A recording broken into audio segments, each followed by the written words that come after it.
sound is very visceral. You know, whatever it is, it doesn't need any great artistic justification because we all get it. You know, we feel it. It strikes directly into our hearts and imaginations in quite a unique way. And we innately, we're all good listeners. We evolved from people who are good listeners, otherwise we wouldn't be here.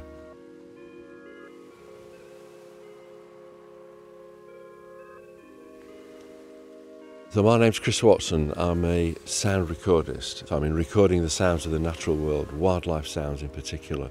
And I work creatively with a lot of the sounds. I work in film and television and radio, and I create my own compositions from my recordings.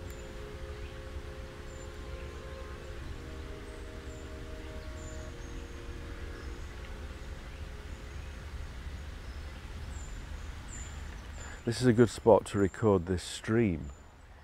It's got a nice quality to it because we're about 60 metres away from it, but the sound of the water running over the rocks, I mean, again, it's very subjective. I just like the sound of it. If you got closer to it, running water can sound very different. It can sound quite hard. And so one of the things that's important, certainly in my work, is this idea of perspective, the relative distance between the source of the sound of the microphone. And sometimes coming further away, things can start to sound better.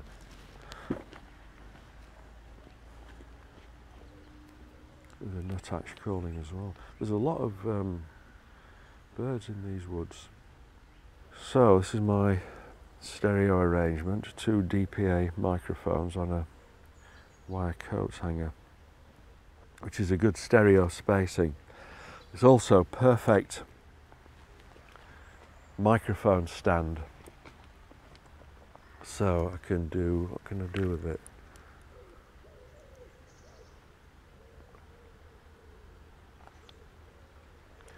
Absolutely perfect. Yeah, just let me make sure I've got the right place for this microphone. They're very transparent, that's why I like them. And if I put the microphones here, I know what it's going to sound like. You know, the older I get, the more I listen and the less I record. Because I've recorded so much rubbish, I don't need to do that anymore. Quite like it there. It's a bit...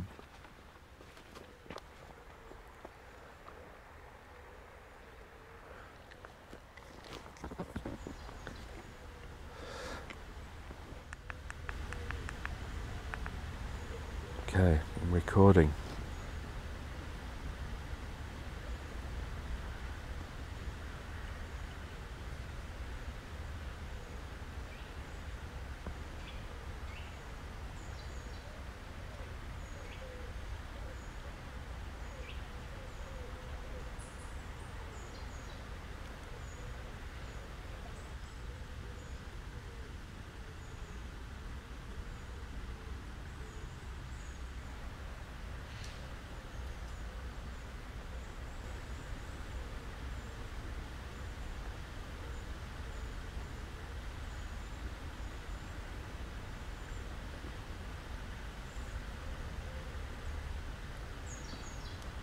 Cup.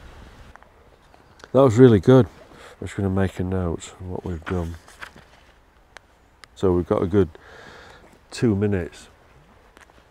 That was a really nice track, really good blend.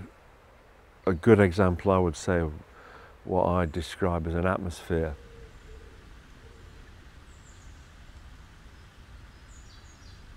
A long time ago, probably when I was about 13, my parents, it was either for my birthday or Christmas, bought me a reel-to-reel tape recorder. I recorded everything in the house with it, and then I realised it had batteries in it. And the house I grew up in Sheffield, we had a bird table in the back garden, and I could look out of the kitchen window and see the birds, but I couldn't hear them through the window, and I could see them feeding on the table, and it was like watching a silent film, I thought at the time. So I went out and frightened all the birds off and put some bird seed and bread on the bird table and hung this little microphone next to it and the recorder underneath and set it going and ran back inside. And I could see the wheels going round on this tape recorder, the spools, and the birds came back, the robins and the blackbirds, chaffinches, blue tits, and eventually the tape ran out, so I had to run back out and frighten all the birds off again. And I like to think I can remember that moment when I played that recording back, and I was transported to another world. I was taken to a place where we could never be because our behaviour would modify what was happening.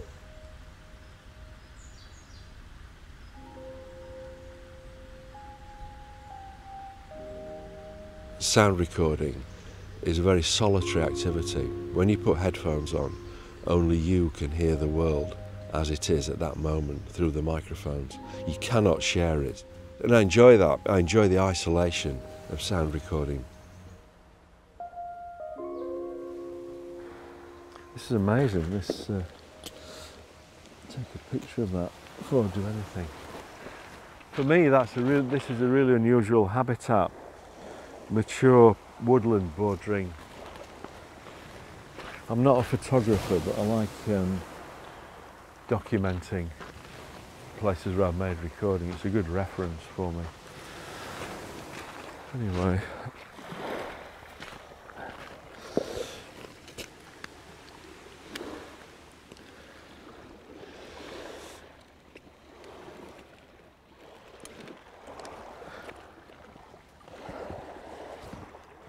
wait for these canoers to go past the conversations.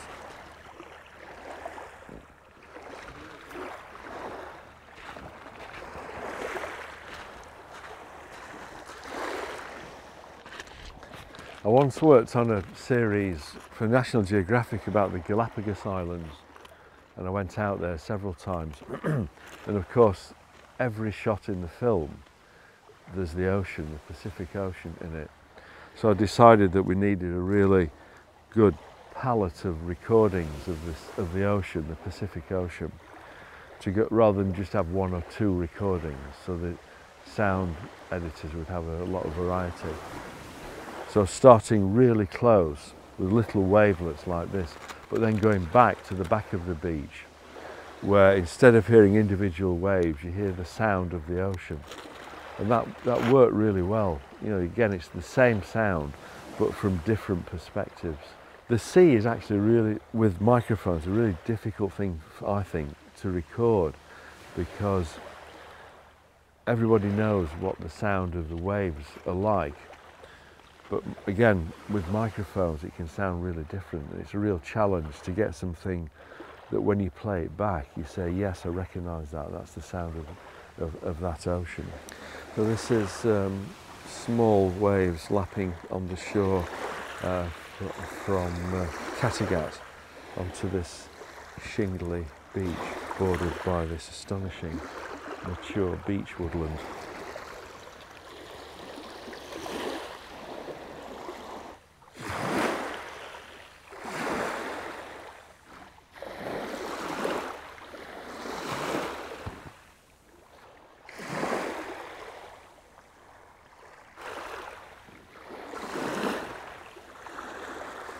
What a cup. Nice. That was really good. It's stone that I'm going to pick up. Maggie.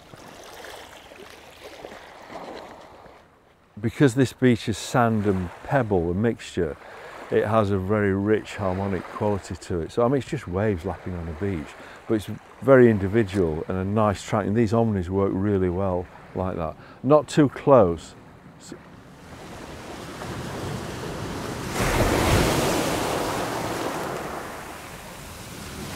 How amazing!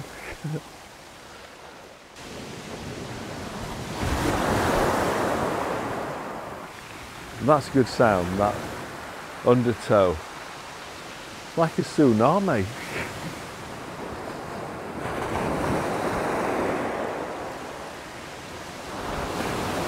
So I should record this. It's very different from what we were hearing just a few seconds ago.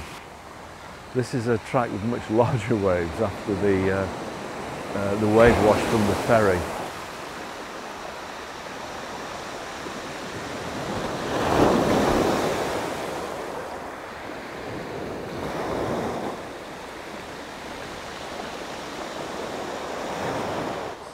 cut. Great contrast, good demonstration of the varying sounds of the ocean from the same place.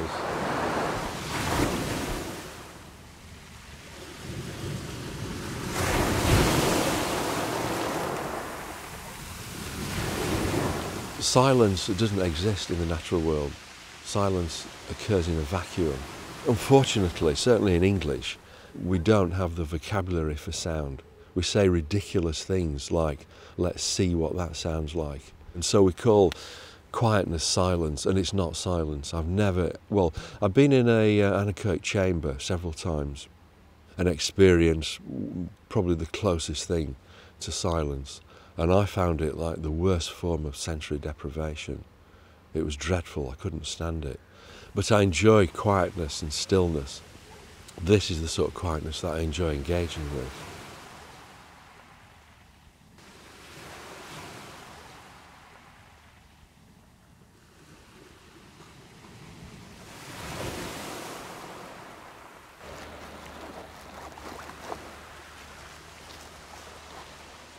So these are my hydrophones. Again, actually Danish, and have been really good, really useful. This could be a commercial. So we've got 10 meters of cable and a float for when I'm using them in deeper water. If you want to record the sounds of the waves from under the surface, the simplest technique is just to throw them in. When I was a teenager, there was a series on BBC television about the French marine explorer Jacques Cousteau. And I loved it because I could see the world and I could see these people, these scientists, jumping into the waters of the Caribbean or the Mediterranean and exploring underwater. And Cousteau described this undersea world as a silent world. And I thought, well, that must be the case because all his films have this dreadful music on it. You can't hear the place. And then, many years later, I got a hydrophone, an underwater microphone, and put it in a rock pool on a beach off the Northumberland coast where I live, and realised that it was complete nonsense. The seas and the oceans are full of sound.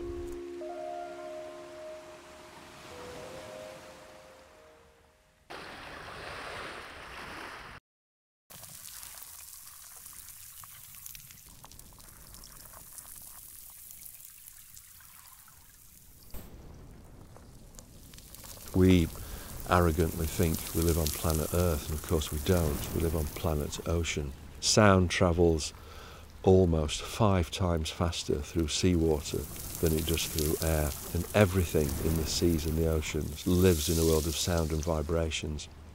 I've been putting hydrophones into oceans around the world, from the Arctic to the Antarctic, and it's a bit like fishing for sound. Because it's in a different medium, a medium that's completely alien and hostile to us. Until you put a hydrophone in, you have no idea what it sounds like. It is like listening to the sounds from another planet, and in many respects it is.